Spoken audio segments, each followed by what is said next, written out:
Alright, let's get this show on the road. Before we start, would you mind terribly hitting that subscribe button and liking the video and maybe sharing it? So, episode 2 opens up, and we have got our ass to Mars at the Utopia Planitia shipyards, 14 years prior to the previous episode, and a humorous fellow called Mr. Pincus greets his artificial workforce by referring to them as plastic people. One of the workers that morning complains about having to work on first contact day, when an android called F8 comes in, and one of them says, "Yo, F8!" and she asks if he got into any trouble the night before. He replies, "Hell yeah." And she says, "Well, what did you do?" And he replies with, "Nothing." And she's like, "Hell yeah." And he's like, "Hell yeah." Seriously? Not joking. It happened. Another one of the workers tells a joke, but F8 doesn't get it, but still smiles like he's just seen some android porn. The work crew is getting their breakfast from the 3D printer, which they call a replicator. But it looks like a 3D printer, but it's a replicator. But they want a protein resequencer, which is outdated. My brain hurts, never mind. F8 clearly hasn't gone to Specsavers as his eyes start glitching out, and he proceeds to deactivate all of Mars' defences. The workers are like, "What the hell are you doing?" F8 decides this guy's neck needs some serious adjustment and proceeds to violently murder everybody in the room. As seen in the previous episode, ships start decimating the surface of Mars, and F8 decides that his head would be better off in pieces. Cue the opening credits with 19 producers.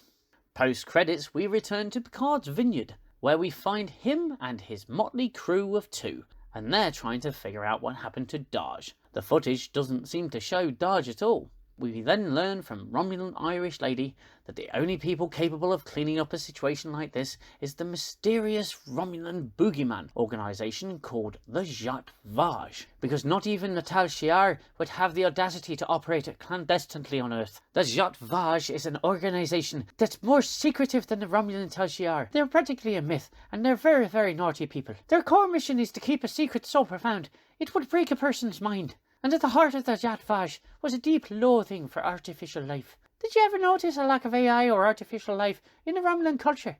We don't create such things, we hate them. The scene cuts back and forth during this really stupid plot point to Daj's apartment, where the cleaning crews have been doing a little bit of overtime. Irish Romulan lady decides to pull out a forensic molecular scanner and scans the room. It's a device that scans the molecules in the room and turns back the clock so we can see everything that happens. What a wonderful MacGuffin that is. Picard points out, "They're illegal in the Federation."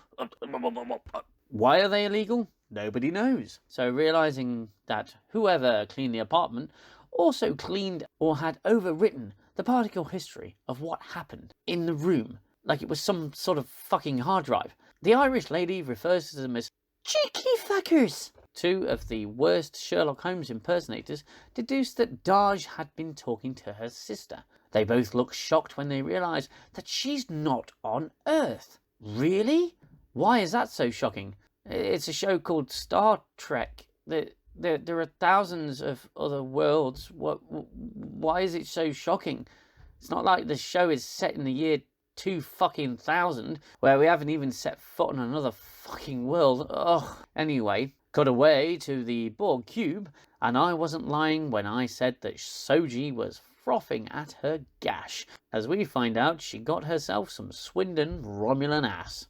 They joke about the other being a spy and stealing secrets before jumping out of bed and getting ready for work. Cut back to Chateau Picard, where he gets a visit from an old friend who's a doctor, who's not Beverly Crusher, because again, I guess they couldn't afford it. And he has some bad news for our geriatric former admiral. He informs him that Picard's going to die very soon from his illness, and Picard's like, I have one more mission I have to complete. Please, sign me off for Starfleet duty." And the doctor's like, "Hey, you ain't gonna make it, son. You're gonna die before that happens." Cut away to San Francisco again, to Starfleet headquarters, where we see a transporter station and in beams Picard. Seriously? How are these people using this bloody thing? There's no destination on these transporters at all. Are they thinking about where they need to go and the machine reads their mind? Or is there one portal for a specific place? Oh, God, I don't know. Anyway, Picard enters the main foyer, where we see two giant holograms, one of the 25% different original Enterprise from Star Trek Discovery, and an unchanged original version of the Enterprise D, probably because they found some loose change down the back of the sofa for the licensing. Picard goes to the main desk, and the young man behind it asks for his name. Picard is like, You cheeky little fucker. I'm Jean-Luc Picard, the man who saved the galaxy countless times. Ah, yes, good to see you up and about, you old bastard. Picard puts on his ridiculously oversized visitor's badge and goes to see this nice person. Picard explains the situation to the Admiral and says, I need a ship with a small crew. I would command the mission, but I don't have to be an admiral. You could just reduce my rank to captain. Yes. And the Admiral replies with this cherub of a line. I'm sure you've all heard it by now. Sheer fucking hubris. And Picard replies, Very well. I shall command the USS sheer fucking hubris. When will it be ready? The Admiral goes on to explain that Picard's not getting a ship, and he's got no right to ask for anything, since he said some mean words about Starfleet on the news, and they have officially cancelled him. She explains that the Federation decided not to get involved with the Romulan issue because several worlds got their knickers in a twist and threatened to exit the Federation if they did. She then tells Picard to get the fuck out because he's a geriatric old man who doesn't belong there anymore. Request officially denied. Cut away to the Borg cube. Artifact. It's called an artifact because, in case you didn't know, you can't call it a Borg cube if it's been disconnected from the hive mind. Never mind. We are treated to a Romulan safety brief by this guy who says, the exits are here and over there. Don't go too close to anything that looks pointy. And if your badge thingy starts to flash green, then you are most likely in mortal danger and you'll need to run like Forrest Gump. Soji says to her new friend that all Romulans are overdramatic. Especially that one, and she points to Narek. See, he told me his brother died 15 seconds after he met me. And her new friend is like, oh my god, you must have been frothing at your gash. We learn that people in the future love acronyms and refer to the ex-Borg as XBs. Cut back to Chateau Picard, and Dr. Girardi is looking at a book. Picard exclaims, I don't really like science fiction. I don't really get it. Yeah, you and me both, brother, especially with writing like this. Would you like some tea? We have a selection. Girardi replies with, I'll have an Earl Grey, please. Picard proceeds to orgasm slightly and then sits down for a good natter about needing to find Bruce Maddox, which I'll add I actually forgot about in my episode 1 of In a Nutshell. He's basically responsible for breaking the law, creating synthetic life by cloning a single one of Data's positrons. Do you remember the FRACTAL stupid moronic cloning droning thing? That thing.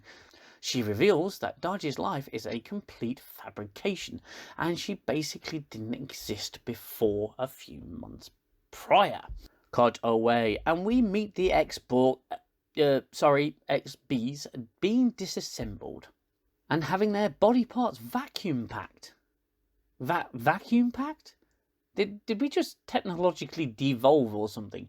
What happened to stasis chambers? Nope. Apparently now we vacuum pack everything in plastic. It's good for the environment. Cut back to Chateau Picard, and we see Picard's face in a clock. And he pulls out a member-berry trinket box, which has an old comm badge in it, and he decides to make a telephone call to someone named Raffi. Raffi, don't hang up. It's Jean-Luc. I need your help. Cut away, and we meet O. And she's a Vulcan, who's clearly not a Vulcan. You can see where this is going. And she's talking to Admiral sheer fucking hubris about Old Man Picard and how he's sticking his old nose in things. Back to Chateau Picard, and the Romulan housekeeper lady drops a tray of Earl Grey. And he's like, "You crazy, stupid old man. You can't go on a mission. You get yourself killed. You're not a great Jean-Luc Picard.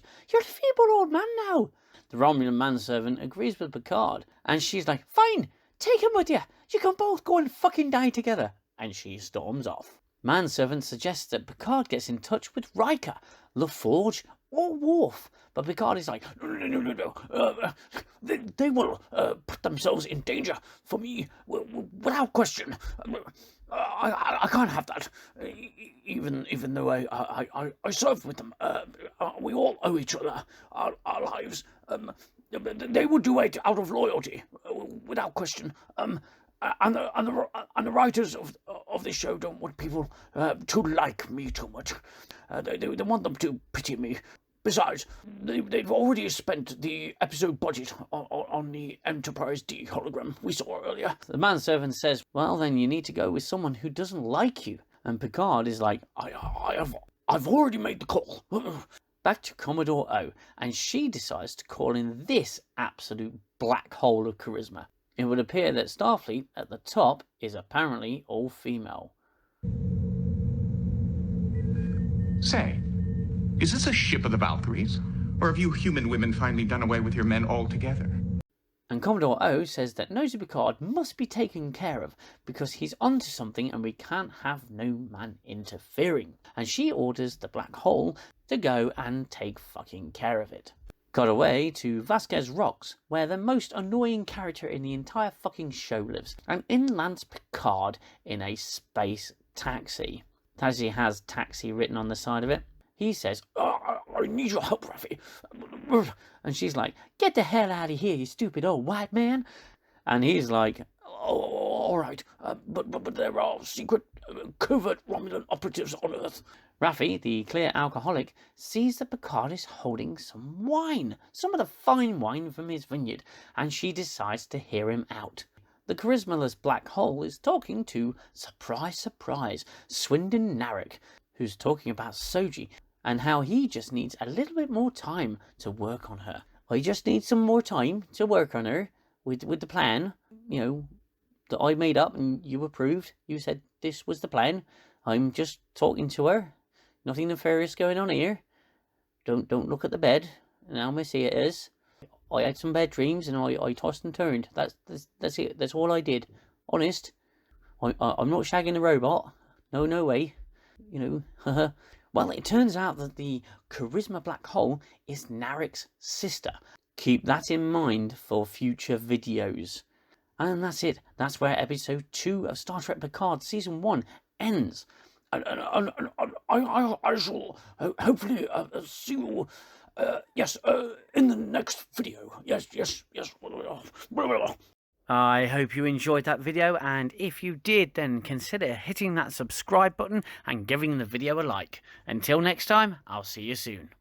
I need the silence, stop the violence of the war in my head. Time's the healer, the eraser of all done and said. And as I fall back to my shelter, I know I'll only find peace in your smile.